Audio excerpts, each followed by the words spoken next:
গুরুত্বপূর্ণ পদক্ষেপ। আমরা আমাদের জাতীয় নাগরিক পার্টির মনোনয়ন প্রত্যাশীদের জন্য সারা বাংলাদেশের কাছে আমরা আজকে আমাদের মনোনয়ন ফর্ম উন্মুক্ত করব।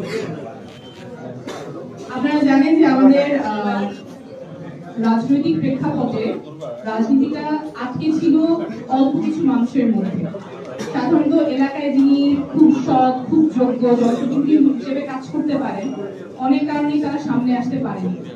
আমাদের মধ্যে একটা ধারণা অনেকের মধ্যেই আছে যে এলাকায় যিনি গডফাদার, যিনি শীর্ষ, সেই হয়তো এলাকার জনপ্রতিনিধি হয়। আসলে যে সৎ, যোগ্য মানুষ, যিনি আসলেই তার এলাকার জনগণের জন্য কাজ করতে চান, তিনি কখনো মনোনয়ন পাবেন না, তিনি কখনো সংসদে সেই এলাকার জনপ্রতিনিধি হিসেবে যেতে পারবেন না। সেই সংস্কৃতিটা আমরা ভাঙবো। আমরা চাই আমাদের সংসদে এমন মানুষ যাবে যারা সত্যিকারের জনপ্রতিনিধি হিসেবে কাজ করবে, যারা রাজনীতিটাকে জনগণের সেবা হিসেবে দেখবে, রাজনীতিটা কোনো আয় রোজগারের পথ হিসেবে না, কোনো ব্যবসা হিসেবে না, কোনো প্রাইভেট এনজিও হিসেবে না, বরং জনগণের সেবা করতেই যারা রাজনীতি করতে চায় তাদের জন্য রাজনীতির পথটা উন্মুক্ত হবে।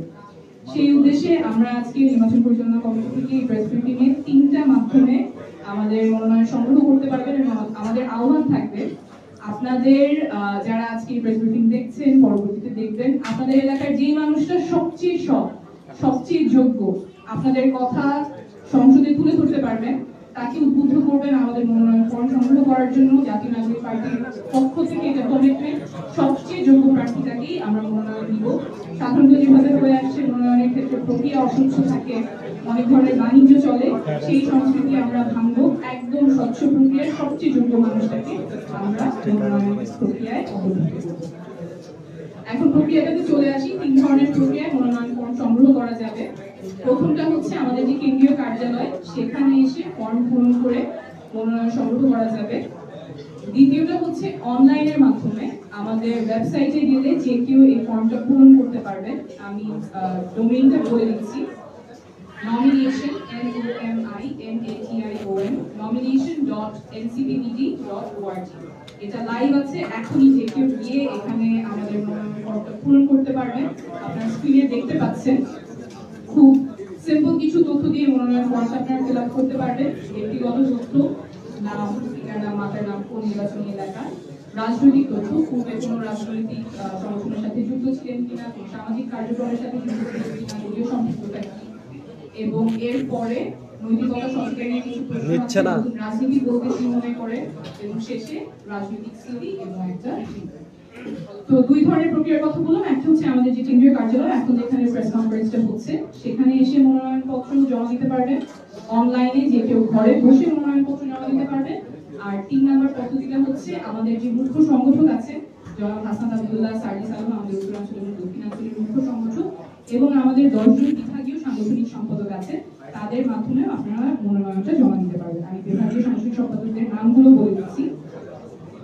রংপুর বিভাগে আতিক মুজাহিদ, রাজশাহী বিভাগ ইমরান ইমন, সিলেট বিভাগে এতেশাম হক, ময়মনসিংহ বিভাগে আশিকুল আলম, ঢাকা বিভাগে সাইফুল্লাহ হায়দার, ফরিদপুর বিভাগ নিজামুদ্দিন, চট্টগ্রাম বিভাগ এসএম সুজাউদ্দিন, কুমিল্লা বিভাগ মোহাম্মদ আতাউল্লাহ, খুলনা বিভাগ ফরিদুল হক এবং বরিশাল বিভাগে অ্যাডভোকেট মিজানুর। এই 3টা প্রক্রিয়ার মাধ্যমে আপনারা ফর্মটা জমা দিতে পারবেন। আমরা চাই রাজনীতিতে এমন নেতৃত্ব আসুক যারা সত্যিকারের জনপ্রতিনিধি হবেন এবং এলাকার মানুষের কথাগুলো বলবেন। আগের মতো যেই রাজনৈতিক সংস্কৃতি ছিল সেই সংস্কৃতির জন্য সত্যিকারের জনগণের প্রতিনিধি আমরা এই প্রক্রিয়ার মাধ্যমে অনেক ধন্যবাদ। এখন আমাদের নির্বাচন পরিচালনা কমিটির প্রধান জনাব আজিজুল পাটোয়ারি এই প্রক্রিয়া এবং পদ্ধতি সম্পর্কে বলবেন।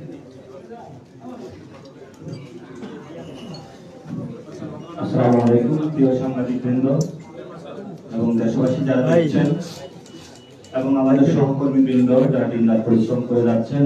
আমাদের দলীয় যে টিমগুলো রয়েছে, দল পরিচালনা করার জন্য একটি গুরুত্বপূর্ণ বিষয় হলো ইলেকশন। আমরা বরাবরই বলেছি, গণঅভ্যুত্থানের পরে আমরা একটি সুন্দর ক্ষমতা হস্তান্তরের জন্য একটি নির্বাচিত প্রতিনিধিদের সংসদ লাগবে, কিন্তু এর পূর্বে আমরা বলেছিলাম যে তারা কোন ভিত্তিতে চালাবে। গত বছরে তারা যে ভিত্তিতে চালিয়েছিল ওই ভিত্তিমূলটা অনেক দুর্বল ছিল। ওই ভিত্তিমূল ছিল সন্ত্রাস, চাঁদাবাজ, ইন্ডিয়ান হেজিমনি থেকে শুরু করে একদলীয় শাসন, বাকশাল থেকে শুরু করে অসংখ্য যেগুলো বাংলাদেশকে পিছিয়ে দেওয়া, এই ধরনের যাত্রা আমরা দেখেছিলাম। ফলত এই 24শে এসে মানুষ হলো জীবন দিয়েছিল যে আমরা একটা নতুন বাংলাদেশ গঠন করব, এই নতুন বাংলাদেশের মধ্যে আমরা এই ধরনের কার্যকলাপ আর প্রত্যক্ষ করব না। সেই জায়গা থেকে সংস্কার ঐক্যমত কমিশন গঠন হয়েছিল। ঐক্যমত কমিশনে সবগুলো দল মিলে, 30টির অধিক দল মিলে তারা একটা পর্যায়ে এসেছে, একটা রিপোর্ট জমা দিয়েছে, সুপারিশমালা দিয়েছে। সেটার উপরে সরকার একটা আদেশ জারি করার কথা, কিন্তু